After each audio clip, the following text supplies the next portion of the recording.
Ignition, c'est une boîte qui est née il y a 4 ans, qui fait du recrutement et de l'accompagnement RH dans les startups.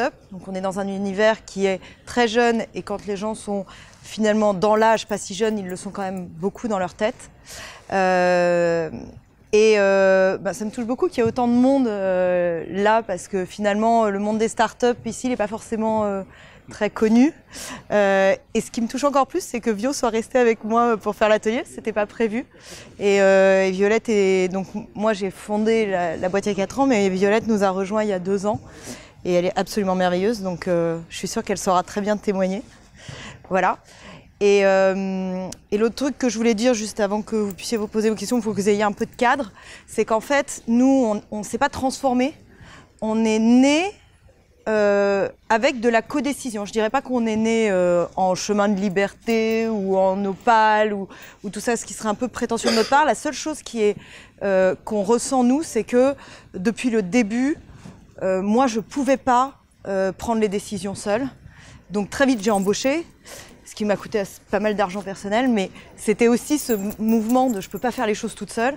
Et donc la codécision chez nous, ça fait partie de l'ADN. Et la grande question quand on a cet ADN-là, c'est comment on fait pour grandir. C'est-à-dire que quand on est 2, la codécision, ça va. Là, aujourd'hui, on est 35, la codécision, ça commence à devenir un peu technique. Et du coup, notre question permanente, c'est comment on fait pour continuer à avoir cette codécision alors qu'on grandit et que ça induit plein de questions parce que, notamment, et on le verra, les gens qui sont dans l'entreprise sont jeunes et ambitieux et autonomes et responsables et ayant envie d'être responsabilisés. Mais du coup, tout ça fait que les rôles de chacun, les aspirations, etc. sont pas faciles à gérer dans ce contexte-là. Donc voilà, c'est ça que j'avais envie de vous poser comme contexte. Ils ont prévu plein de trucs, les Domis, pour nous. Est-ce qu'il y a des sujets que vous aimeriez qu'elles touchent, ou des questions qui vous brûlent? Parce qu'une fois qu'elles vont être lancées, on ne pourra plus les arrêter. On les actionnaire. La structure Ok. Actionnariat. Est-ce que c'est coopératif ou c'est une société anonyme? Très bien. Là, c'est des jeunes qui arrivent sur le marché du travail. Comment les accueillir et les onboarder pour qu'ils prennent leurs responsabilités concrètes et aussi face à une réalité économique versus un idéal peut-être de réalisation de soi, de donner du sens, etc. Du coup, la question du statut pour eux, parce que dans une boîte, il ne peut pas y avoir que des cadres. Donc l'accueil et le statut, statut social du nouveau. Yes. Comment vous recrutez? Ah, recrutement. Yes. Comment on va tous les à les arrêter? Donc comment je les recrute, comment je les accueille, comment je leur donne un statut et comment je les capte. Comment est-ce que vous gérez les talents et les envies multiples qui peuvent émerger dans une entreprise avec des jeunes qui ont envie de changer le monde? D'accord, gérer leurs talents et leurs envies multiples. Moi j'ai envie de savoir comment les millénials envisagent le travail en général et c'est quoi les valeurs importantes pour elles. Et il y en a une en particulier qui moi me questionne, c'est la persévérance, la constance dans le temps. Quelle est votre vision idéale de l'entreprise? Aujourd'hui, vous en avez une, mais dans 10 ans, à l'idéal, où est-ce qu'on va?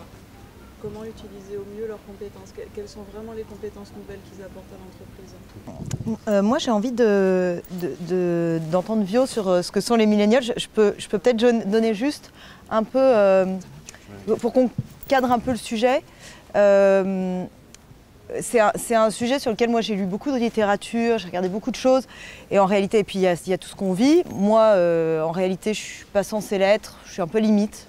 Je suis dans 82, donc selon les acceptations, j'en suis pas. Ce qui est sûr, c'est que j'ai 10 ans de plus que eux tous dans la boîte et j'ai été éduquée à une autre école. Moi, je viens du conseil, donc j'ai pas vécu de la même façon que Lucas, qui est rentré dans la boîte et qui ne connaît rien d'autre que ce fonctionnement-là. Et peut-être ce que j'ai envie de dire, c'est je suis pas sûre que ce soit une question de génération plutôt qu'une question d'époque. Et je pense qu'ici, il n'y a que des millennials, en fait. Millennials, c'est une question de date, mais l'autre façon de les appeler, c'est la génération Y. La génération Y, c'est la génération Y. Et je pense qu'ici, on se pose tous la question du Y. Donc en fait, c'est pas vraiment une question de génération. Et sur la question de la persévérance, je vais donner mon point de vue de vieille et ensuite, modérément vieille, mais ensuite Vio donnera son avis. Mais en réalité, sur toutes ces questions qu'on se pose sur la génération Y qui peut-être persévérerait moins et serait peut-être plus zappeuse, plus en demande. En fait, il y avait une conférence d'Emmanuel Duez qui disait, en fait, de toute éternité, tous les vieux ont traité les jeunes de petits cons. Et en fait, ça n'a pas vraiment changé. Et je pense qu'en fait, c'est merveilleux d'être jeune et de se poser la question de pourquoi et de zapper, de découvrir. Et ça se traduit aujourd'hui par peut-être plus de liberté dans leurs actes. Mais la liberté d'esprit, elle a toujours été là et c'est chouette. Et en fait, je trouve que c'est chouette aussi de la maintenir. Et ici, on parle beaucoup de liberté de parole. Donc je pense que c'est bien aussi de le valoriser. En tout cas, moi, ça m'a plu dans cette histoire-là. De dire on va laisser cette liberté s'exprimer. Moi je suis hyper alignée, j'ai pas du tout l'impression, en fait, pourtant j'ai 27 ans donc je suis pile dans le scope, j'ai pas du tout l'impression d'être une milléniale en fait, je me reconnais pas du tout dans ce qui est dit, cette génération zapping, impertinente, insolente, ça me va pas en fait, je suis pas alignée avec ça. Et c'est profondément, c'est pas moi. Donc, moi, j'aimerais bien qu'on arrête d'utiliser ce mot. Ça, c'est le premier point. Je pense juste que ce qui est peut-être différent d'avant, c'est qu'on a envie de sortir des carcans, en fait. On a envie de se poser vraiment la question de pourquoi je me lève le matin et de pouvoir y répondre et de se lever le matin en vibrant vraiment. Pour moi, c'est ça un peu la différence. C'est qu'avant, potentiellement, on se levait le matin parce qu'en fait, il fallait... je vais être vraiment dans le cliché, mais fallait bosser, puis fallait avoir une bonne carrière, et puis nourrir sa famille, etc. Nous, je pense qu'on a un peu plus ce goût de... Est-ce que c'est vraiment un bon goût pour moi? Est-ce que vraiment ça me satisfait ce matin de me lever? Et c'est pour ça que j'ai posé ma DEM il y a 2 ans, c'est que je sentais plus en fait cette envie de me lever. Je me levais parce que je m'accommode de tout, et du coup c'était ok, quoi. Mais ouais, je sais pas, j'ai vu Caro faire une conférence, et ça m'a un peu interpellée, parce qu'elle parlait de recrutement, pas sur le CV, mais vraiment sur... ce qui t'anime, ce qui te fait vibrer, en fait. Du coup, elle avait recruté une fille qui faisait de la danse, elle avait recruté Lucas qui fait du vélo et qui porte des shorts, elle avait recruté je sais plus qui d'autre. En fait, elle s'en foutait un peu de ce qu'on ait fait avant. Je me suis dit, ok, ça m'intéresse, en fait. Ça m'interpelle. J'ai envie d'aller creuser ce truc-là. Du coup, j'ai fait un entretien de 45 minutes avec Caro. Un quart d'heure plus tard, j'avais un texto qui me disait youpi, je te veux dans mon équipe, quand est-ce que tu débarques? PS, t'as 48 heures pour réfléchir. J'étais en mode, oh putain, l'angoisse. Poser un acte en 48 heures, enfin, je pense que moi-même, j'étais encore dans l'ancienne version de moi-même de dire, il me faut du temps, il faut que je pose mon choix, que j'appelle des proches, que je vois avec mes mentors, ce qu'ils me conseillent. Et en fait, je me suis dit, mais qu'est-ce que j'entends dans mes tripes? Et c'était un oui, quoi. C'était l'aventure, je connaissais rien en recrutement. Je pense pas que ça m'intéressait vraiment, objectivement. Mais j'avais senti une énergie et un truc qui m'appelait, quoi. Que je trouve enfin du sens à ce que je fais. Et que tous les matins, c'est une nouvelle aventure, en fait. Et pour moi, c'est ça ce qu'on cherche, nous, les millennials. C'est vraiment ce truc-là. C'est en fait pourquoi je me lève. Et c'est à vous, c'est à nous d'apporter ces réponses aux gens qu'on recrute chez nous. C'est putain, mais pourquoi tu te lèves, en fait? Pourquoi tu te lèves? Et du coup, chez Ignition, il y a juste 2 exemples que je voulais partager qui sont un peu des choses concrètes. Après, je te laisserai la parole, Caro. Mais à mon évaluation annuelle, il y a un mois, j'ai dit à Caro et Lucas, en fait, dans un an, moi, j'ai envie d'être partie dans un autre pays pour des raisons perso. J'ai envie avec mon mari, on a envie de bouger. J'aimerais bien que ça soit avec Ignition parce que j'ai pas envie de quitter le navire. En fait, je suis trop bien ici. Si c'est pas avec Ignition, je m'en accommoderais, pareil, et je trouverais une aventure ailleurs. Mais ça serait cool que ça soit avec vous. Qu'est-ce qu'on en fait? Et là, Lucas m'a dit, ok, bah, tu fais ta liste de pays, des choses vraiment que tu as dans les tripes qui te font rêver toi et ton mec. Ensuite, on en discute. Mais voilà, pour moi, ça a été ça m'a fait tilt parce que je me suis dit, ok, en fait, on me dit pas, bah, dans le BP, on a prévu l'Allemagne en 2019. Il n'y avait pas de ça, en fait. Il y avait, attends, on parle d'un changement de vie perso. Qu'est-ce qui, toi, dans ton couple, en fait, va te faire avoir envie de monter ce projet? Si on t'impose l'Allemagne et que tu n'as pas envie d'y aller, ça va nous servir à rien, en fait. Et là, je me suis dit, ok, c'est ouf. Enfin, j'ai cette chance de pouvoir dire vraiment mon aspiration profonde, poser mon choix sur un papier. Donc ça, c'était la première chose. Et la deuxième chose, je pense que nous, on aspire surtout à pouvoir découvrir beaucoup de terrain. Ça ne veut pas dire qu'on a envie de partir des boîtes. Ça ne veut pas dire qu'on veut rester 1 an et ensuite se barrer. Ça veut juste dire qu'on a envie d'avoir cette liberté de changer de poste, en fait. Et c'est ce qui s'est passé avec Lucas, du coup, qui est l'associé fondateur avec Caro, qui a été très longtemps Head of Sales, qui m'a finalement laissé son poste, mais ça t'en parlera peut-être après, Caro. Il est parti sur un autre poste, un autre périmètre qui n'avait rien à voir. Et là, il finit en marketing, il a 0 compétences marketing. La directrice marketing s'en va, ça fait 4 ans qu'elle tient le navire. Lui, clairement, il ne sait rien faire, hein. Techniquement, dans le contenu, enfin voilà, 0 compétences. Pourtant, il va reprendre ce truc-là avec une équipe de 3 personnes. Et en fait, je pense que c'est pour ça qu'il reste. Je pense que sinon, il partirait, en fait, Lucas. C'est qu'il se retrouve dans ces nouveaux projets où c'est en fait une nouvelle boîte, c'est une nouvelle aventure. Il va tellement monter en compétences, en fait. Et c'est ça, moi, qui me fait vibrer. C'est donner la possibilité au sein d'une même boîte de vivre des choses différentes et de monter en expertise. Voilà. Moi, ça me parle vachement ce que tu dis parce que moi, mon analyse sur ce sujet, c'est que peut-être la seule différence qu'on ait avec cette génération-là, c'est l'accès au... Enfin, c'est ce que le web a changé. Et ce que le web a changé, c'est l'impression que beaucoup de choses sont possibles, même si on est tout jeune, même si on est tout petit. C'est le fait des startups, hein. Monter une boîte avec rien, sans le web, c'était quand même vachement compliqué. Aujourd'hui, ça se fait. Et donc cette impression que tout est possible, même si on est jeune, même si on n'a rien, même si on n'a pas d'expérience, ça a changé beaucoup de choses. Et du coup, ça s'allie avec ce que la jeunesse a, à mon avis, toujours, en tout cas que moi j'ai ressenti et que je ressens encore, et peut-être que c'est pas que la jeunesse, c'est peut-être pour tout le monde, mais une espèce de boulimie d'expérience. Quand on est jeune, on a l'impression qu'on n'a pas encore assez vu de trucs, et on n'a pas assez de recul, et donc il faudrait qu'on connaisse plus de choses, et donc il y a cette boulimie d'apprendre. Et peut-être ce qui a changé, c'est que le web aussi apporte ça, c'est-à-dire qu'il y a une... c'est la force aussi, c'est la grande force de cette génération-là, c'est qu'elle est née dans le web et donc elle est née dans l'auto-apprentissage. L'auto-apprentissage, c'est la grande merveille de la génération qui arrive. Parce qu'en fait, ce sont des gens qui ne s'arrêtent jamais à « on me l'a pas dit, on m'a pas expliqué, on m'a pas... » Tout est sur Google, donc en fait, on arrête de réfléchir comme ça et on fait. Et ça... Enfin, moi, c'est ce qui a contribué au fait que j'avais envie d'embaucher que des gens dans cette dynamique-là et que c'est plus facile d'avoir cette dynamique-là chez quelqu'un qui sort d'école ou qui a 2-3 ans d'expérience que chez quelqu'un qui a appris des méthodes de conseil qui sont là depuis des générations. Et du coup, cette boulimie fait que parfois ils peuvent être un peu zappeurs s'ils sont plus nourris ou si on leur a pas appris à continuer à se nourrir eux-mêmes. C'est-à-dire que ce qu'ils ont fait à une époque peut-être tout seuls, de « ah ben je connais pas ça, du coup je vais faire un MOOC, je vais faire un truc », leur continuer à les engager dans cette dynamique-là d'auto-apprentissage pour qu'ils se nourrissent eux-mêmes et pour qu'ils continuent à grandir et du coup leur laisser la voie à faire d'autres choses que la voie qui était toute tracée. Moi cette question-là de la voie toute tracée, c'est ce qui me parle depuis hier vachement fort par rapport à toutes les discussions qu'on a là. Je pense que si j'ai monté ma boîte, c'était aussi parce que il y avait plein de voies toutes tracées dans lesquelles j'étais très moyenne et que je sentais bien que cette médiocrité prévue me convenait pas bien. Et donc offrir ça aux autres, de pouvoir choisir leur voie, me paraissait être le sens probablement de ma boîte, du moment pour moi, enfin tout ça. Et donc c'est pour ça qu'on fait du recrutement, c'est pour mettre les gens dans la bonne voie, mais c'est aussi ce que j'essaye d'offrir aux gens dans la boîte et ce que j'essaye de m'offrir à moi. Et c'est ce que raconte Vio quand elle dit en fait moi j'ai envie de partir et du coup en fait ça n'a d'intérêt que si elle le porte, si elle a envie d'y aller, si pour elle c'est important d'y rester, si du coup il y a un enjeu personnel à ce que ça se passe bien. Et là l'énergie elle est plus du tout la même. Voilà. Ça c'était sur les millennials. Ça te parle ? Oui, ça me parle. Après,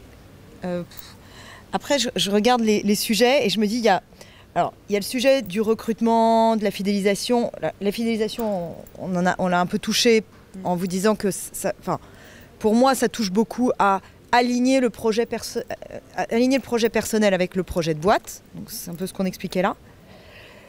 Sur le recrutement, je pense que quand on est aligné soit avec un projet qui plaît, qui converge avec cette quête de sens, l'apprentissage. Enfin, ce sont des gens qui cherchent donc l'apprentissage, la quête de sens, etc. Si on arrive à être sincère dans cette démarche-là, on arrive assez bien à les attirer. Et du coup, j'ai envie de parler du statut. On y va. Alors, c'est un sujet compliqué. C'est un sujet que d'ailleurs, j'avais pas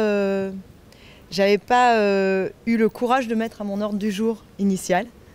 Donc je vais le tenter et je vous demande un peu d'indulgence parce qu'il n'est pas facile. Alors moi, la manière dont j'ai envie de le prendre, et je sais que Vio aura une manière très complémentaire, la manière dont j'ai envie de le prendre, c'est que, en fait, quand on a démarré, donc moi, j'avais rien à offrir au départ, à part un salaire qui n'était pas mirobolant, des bureaux qui étaient dégueulasses et qui sentaient très mauvais.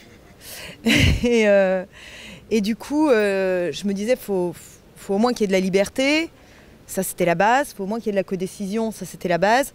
Et puis, du coup, s'il y a de la codécision, en fait, pour pas que... En fait, ce à quoi je me suis confrontée très vite, c'est... je dis... je sais pas, décide.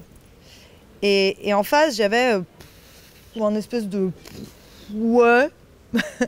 Là, sur ce sujet-là, bof. J'ai pas très envie de... Et en fait, le statut, d'apporter des statuts et de dire, en fait, maintenant, tu es head of sales, maintenant, tu es head of marketing. Maintenant... En fait, ça a aidé. En fait, j'ai utilisé les statuts. Je ne sais pas si c'est une bonne ou une mauvaise chose. C'est pour ça que j'ai eu du mal à le mettre à l'ordre du jour. Je ne sais pas si c'est une bonne ou une mauvaise chose. Mais je n'ai pas du tout nivelé les statuts. Je n'ai pas dit, en fait, il n'y a pas de chef, il n'y a pas de... J'ai dit très vite, toi, tu vas être head of sales. Alors, tu es head of sales de rien, parce qu'en fait, il n'y a que toi. Mais tu es head of sales.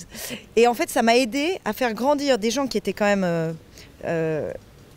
tout jeunes sortis d'école, qui avaient encore un rapport un peu parent-enfant, prof-élève. Enfin, Lucas, donc, qui est mon associé maintenant, quand je l'ai recruté, il a dit à ses parents que j'avais 40 ans, ce qui était totalement faux, je tiens à le préciser, pour les rassurer sur le fait que j'étais quelqu'un de respectable.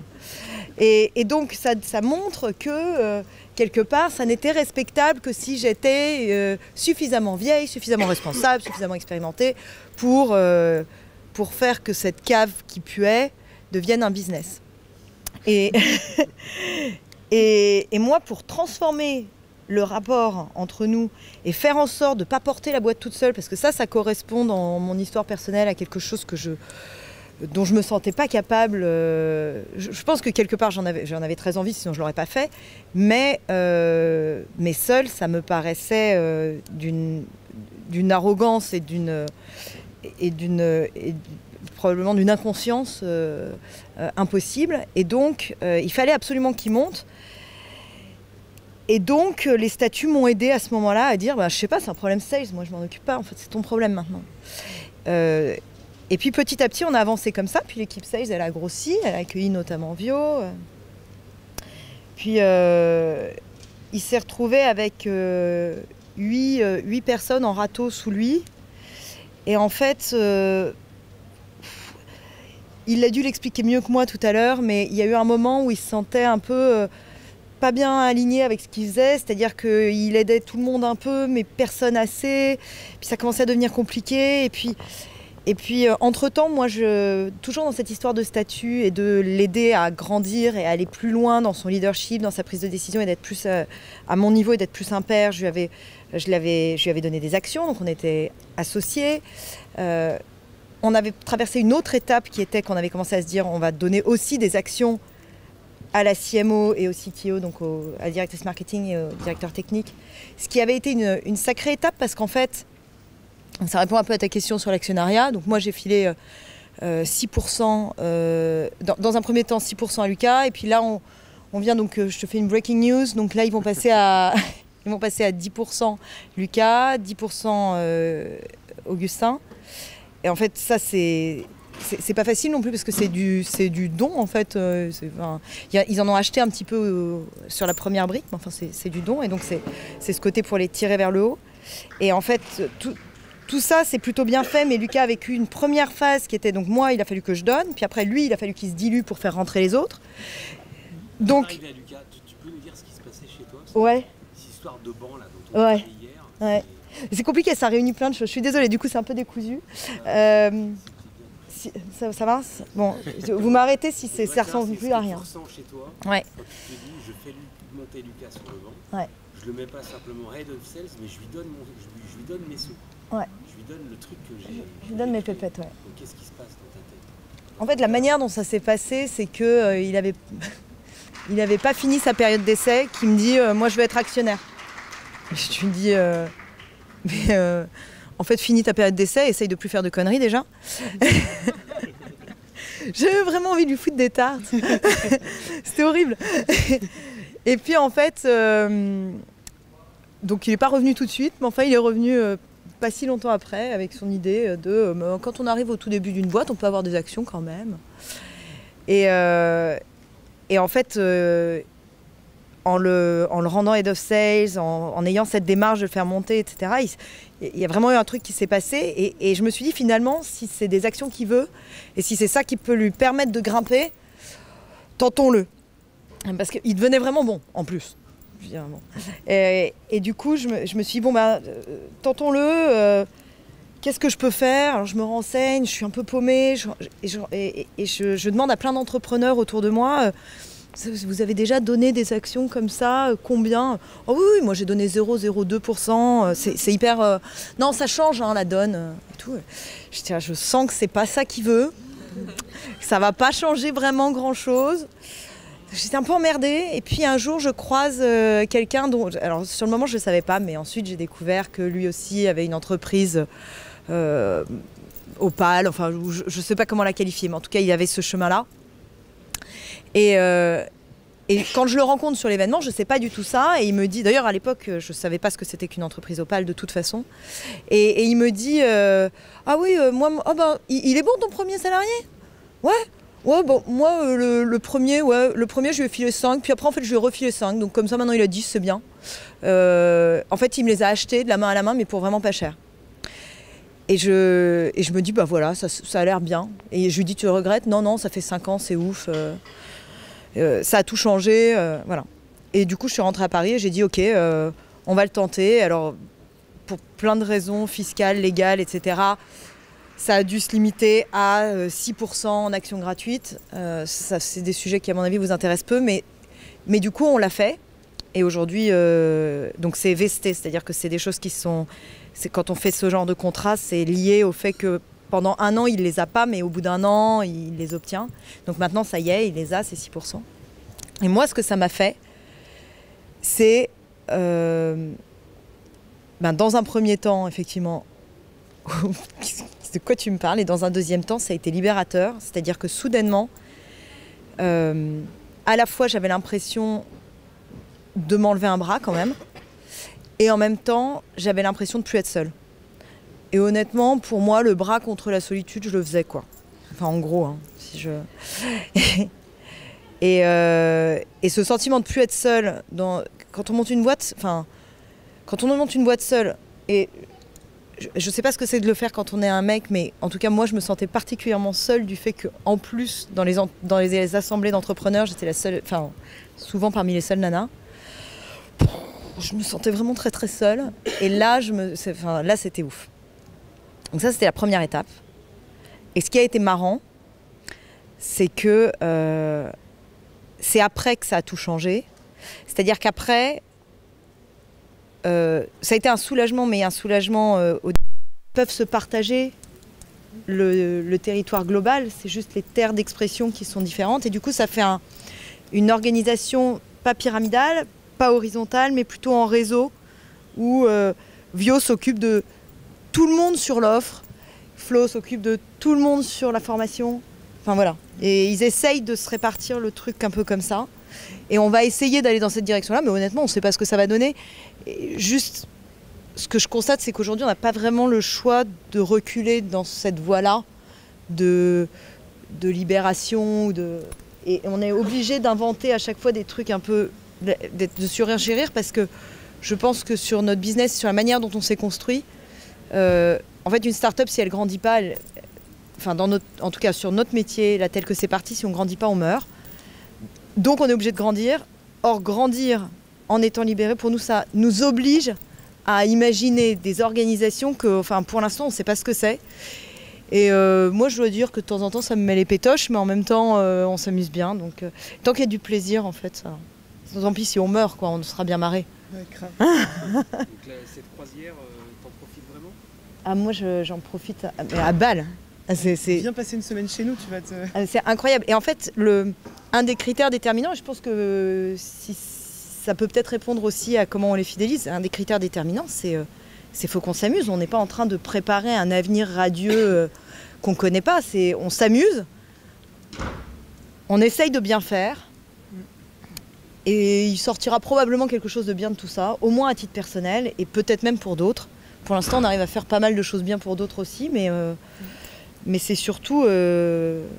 Et c'était cette citation moi, qui m'avait beaucoup libérée, je pense à laquelle tu fais référence, qui était un coach de mon premier incubateur qui m'avait dit alors mais de toute façon, là tu es comme Christophe Colomb au milieu de l'Atlantique, tu n'as plus assez de vivres pour faire marche arrière, donc profite de la croisière. Et c'était exactement le sentiment, enfin ça m'a tellement parlé à ce moment-là, je me suis dit mais c'est exactement ça en fait, il faut que j'arrête de me dire oh là là, et si ça meurt, et si j'ai perdu mon investissement de départ. De toute façon il est paumé. Donc maintenant, faut y aller quoi, faut profiter. Toi tu profites ? Je profite un max, moi j'adore. Et du coup pour moi les deux mots de pourquoi en fait les gens restent aujourd'hui chez Ignition, c'est confiance et liberté en fait. On te donne cette confiance de pouvoir télétravailler quand tu veux, où tu veux, de pouvoir prendre autant de vacances que tu veux dans l'année. Donc on a ce concept on l'a remodelé, on l'appelait vacances illimitées. Là au dernier séminaire il y en a plein qui n'étaient pas d'accord avec ça, donc on l'a appelé vacances à la carte. Mais chacun pose autant de vacances qu'il souhaite dans la mesure où ça n'impacte pas l'équipe avec qui il travaille. Et du coup, en fait, on a cette liberté et cette confiance qu'on nous donne envie d'être tellement engagé en fait. Et pourtant, je passe ma vie dans des startups parce que c'est mon métier d'aller voir mes entrepreneurs, mais j'ai jamais vu une boîte où les gens étaient autant engagés que chez nous. Et pour moi, c'est vraiment ces deux piliers-là. C'est en fait la confiance, on te la donne, tu t'en fais ce que tu veux, et aujourd'hui, les gens la bafouent pas en fait. Ça fonctionne en fait. Les gens, il n'y a pas qui me disent mais qui abuse, et en fait, personne n'abuse. On est encore 30, à 100, il y en aura probablement, mais je pense qu'on recrute aussi sur vraiment, mais c'est quoi le sens que tu veux donner à ta vie? Du coup, quand tu vas creuser chez la personne que tu as en face de ton entretien, mais pourquoi tu veux venir chez nous en fait? Quand elle te livre un truc perso, tu te dis ok, mais en fait, toi, tu vas participer à notre émulation collective et dans ce sentiment de liberté qui nous construit et qui nous donne cette confiance d'avancer, quoi. Je pense que c'est à travers notre recrutement et à travers la confiance qu'on donne et le fait de dire, mais en fait, fais ce que tu veux tant que tu t'amuses et que le résultat est là, passe par les chemins que tu veux en fait. Tant que tu atteins ton Himalaya, on t'attendra au bout quoi, et on te poussera.